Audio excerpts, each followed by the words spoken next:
Mma did not hide it anymore.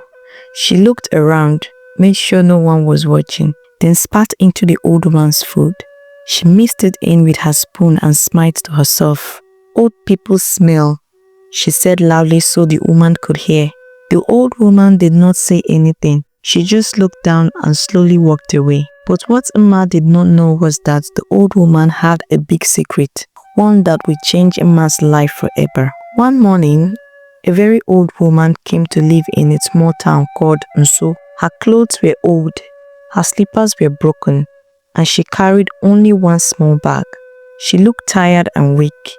No one knew her. She found a small room to rent at the back of the house.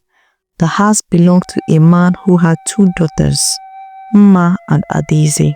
The old woman told them her name was Mma Ekema. She spoke quietly, moved slowly, and always stayed on her own. Mma and Adaeze were sisters, but they were very different. Mma was young and very beautiful.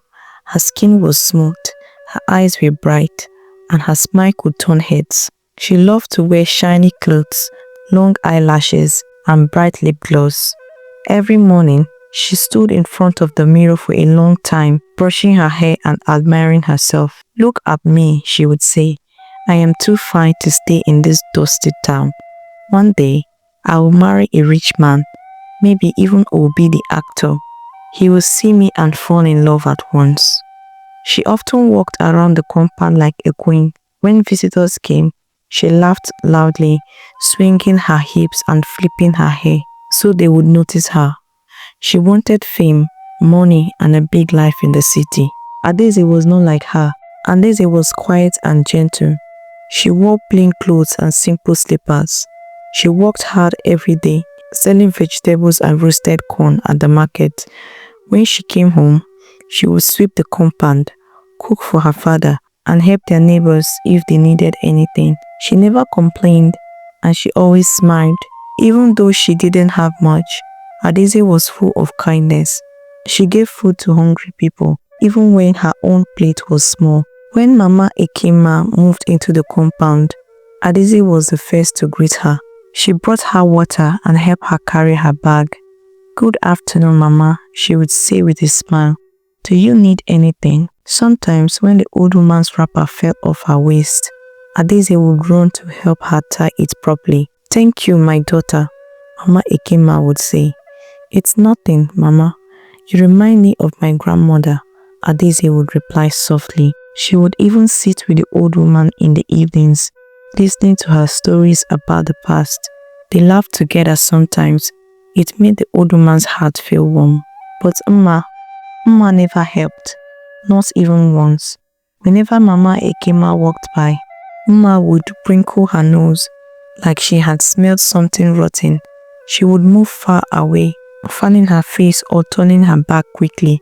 "Oh," she would say loudly, "why does this old woman always pass here? Can't she just go back to her village? She doesn't belong in this compound." She said it often, loud enough for the old woman to hear. When her friends came to visit, Mma would sit with them under the mango tree, painting her nails or showing them pictures on her phone. But when Mma Ekema passed with her small bucket of water and broom, Mma would lower her voice and start laughing. "Look at that witch," she would whisper, pointing at the old woman.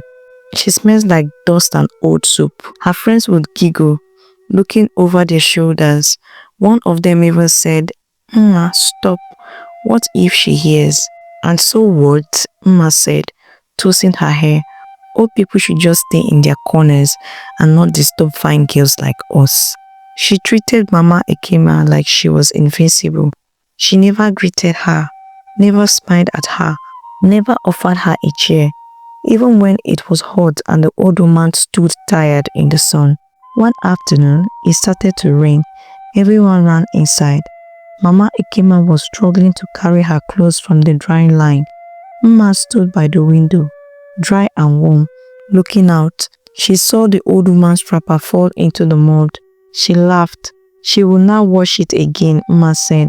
"Serves her right." Another time, when Mma Ekema dropped her small bowl of garri, the white grain spilled all over the ground. The old woman bent slowly, holding her back in pain as she tried to sweep it up. Adaeze was not at home that day. Mma stood nearby, scrolling on her phone. She saw everything. She looked once, then twice, but said nothing. "She can pick it herself," Mma muttered. "I'm not her maid." Then she walked away, swinging her hips, still staring at her phone. Mama Ekema didn't say a word. She just looked up, her old eyes full of sadness. Her hands shook as she picked up what was left of the garri. One night, when Adaeze was in church, Mma saw the old woman's soup on the table. She walked over, looked at it, and spat into the pot. Then she stirred it. "Let's see if you still smile after eating this," she said to herself. But Mama Ekema saw everything. She heard every laugh, every insult, every cruel word. She watched, she remembered, she said nothing, but her heart did not forget. Mma often sat in front of the mirror, talking to herself and smiling. She would hold a hairbrush like a microphone and pretend to be giving interviews. "When Obi the actor sees me," she said one evening, turning her face from side to side, "he will fall in love at once. He will say, 'Wow, who is this beautiful queen?'" She stood up and walked slowly across the room like a model. "I will live in Lagos. I'll be a big woman. I'll wear gold necklaces and long eyelashes every day. I will sleep in a big bed with white pillows. I will never fetch water again. I won't cook or wash anything. I will have maids for that." She laughed and blew kisses to the mirror. "Obi would take me to Dubai, Paris, London. I will wear high heels and designer bags. The whole country will know my name." Sometimes she practiced how she would wave at the crowd on her wedding day. She would hold her chin high and say, "Call me Mrs. Obi." When her friends visited, she had made them sit and listen. "Mark my words," she told them. "Very soon, I'll be on TV, standing beside Obi. People will take photos of me. I will never return to this dusty town again." The girls clapped and laughed. They believed her. Mma looked like someone who was born for a big life. But what Mma didn't know was that in the small room at the back of the compound, Mama Ekema was listening. She sat quietly on her mat, holding her small notebook and a black pen. She didn't say a word. She didn't shout. She didn't scold. She just listened. After everyone went to sleep, Mama Ekema would open her notebook and write on it. Page after page, she filled the book. She wrote about Mma's words, her actions, her pride, and she wrote about Adaeze's soft voice, her helping hands, and her gentle smile. Mama Ekema did not speak to anyone about it. She kept the notebook in her bag, close to her chest. She was waiting, she was watching, she was listening, she was writing. One hot afternoon, when the sun was high in the sky, a loud car horn was heard on the street. People rushed out of their houses. Children ran barefoot, shouting. Women dropped their brooms and cooking spoons. Even the men stopped their games of draughts. A big black car, shining like a mirror, had stopped in front of the compound. It had dark windows and smooth tires. The engine purred like a lion. Everyone stared. Then the car door opened. A tall, handsome man stepped out. He wore white clothes that looked like they had never touched dust. His shoes shone. His face was bright like someone from the television. It was Obi, the famous actor. People screamed, "It's him! It's really him! Obi is here!"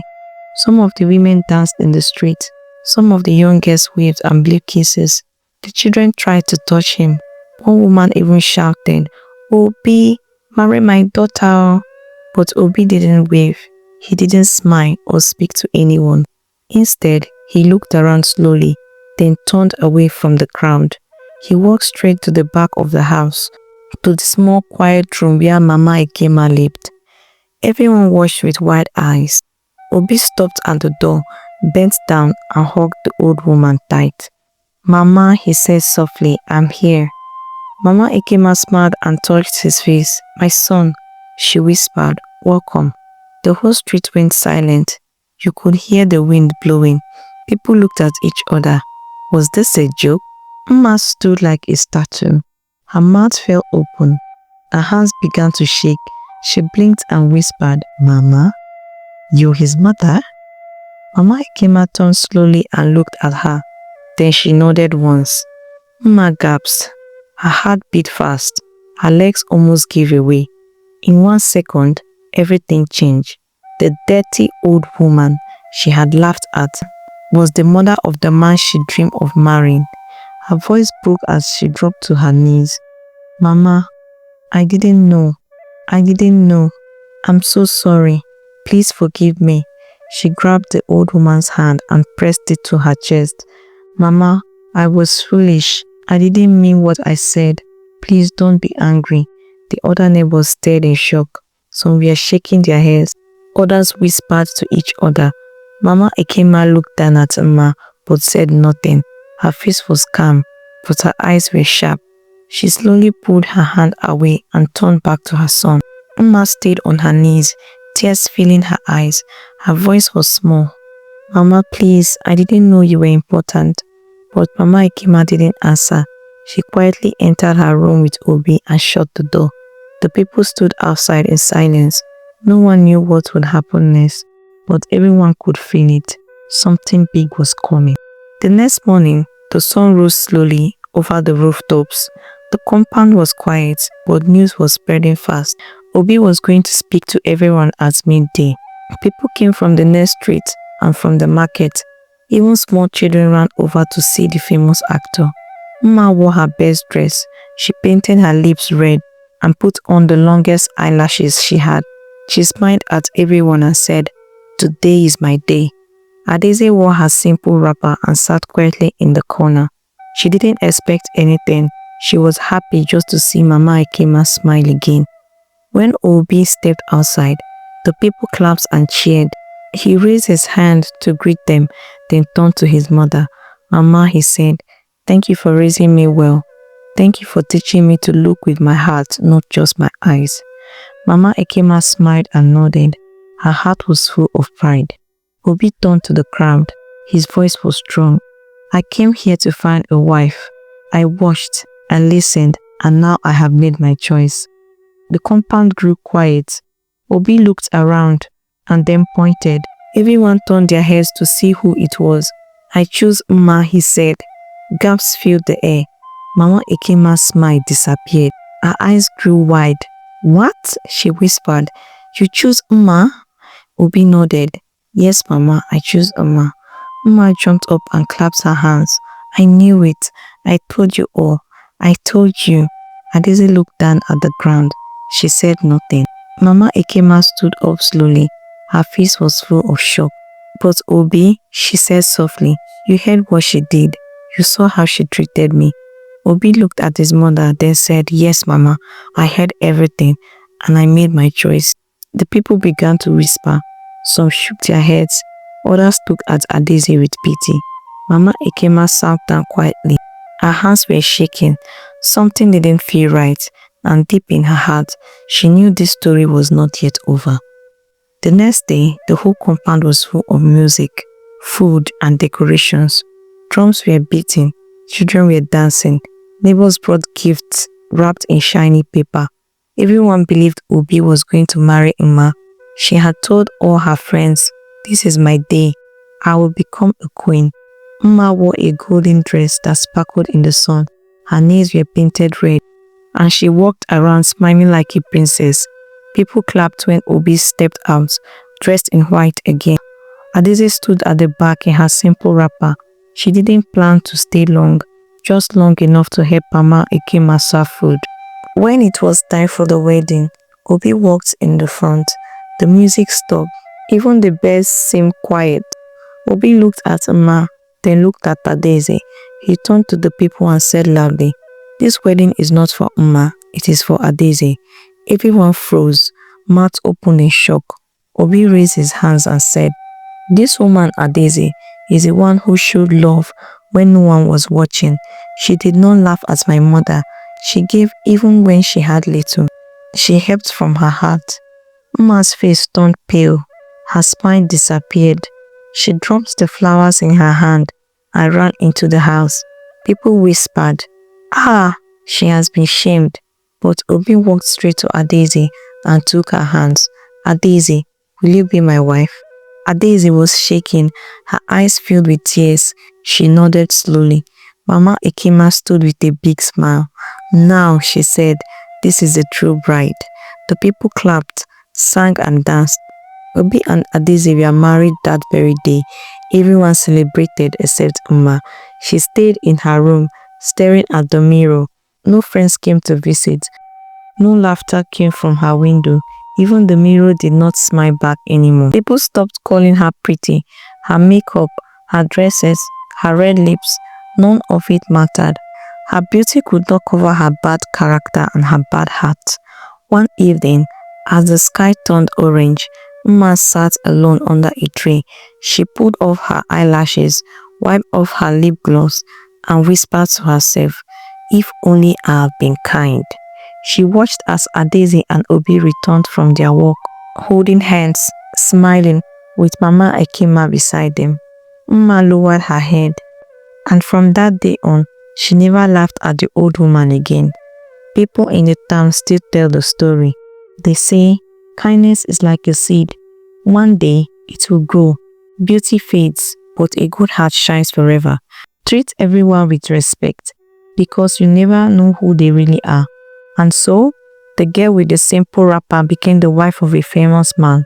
And the girl with the golden dress, she learned the hard way that pride and beauty without kindness lead to an empty room.